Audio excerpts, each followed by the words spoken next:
Hello स्वागत छ तपाईहरुलाई हाम्रो युट्युब च्यानलमा। हामी चाहिँ आज यसो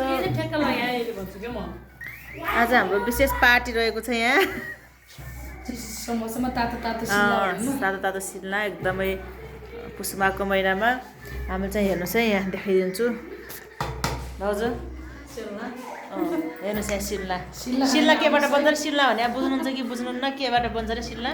यो दुधमा गहुँको पिठो मिस्केर रोटी बनाएर हाल्ने, दुधमा पकाउने अनि चिनी हाल्ने, घिउ हाल्ने, मजाले पकाउने अनि मजाले खाने। हेर्नुहोस् चिसो खान्छ अनि जाडो हुन्छ।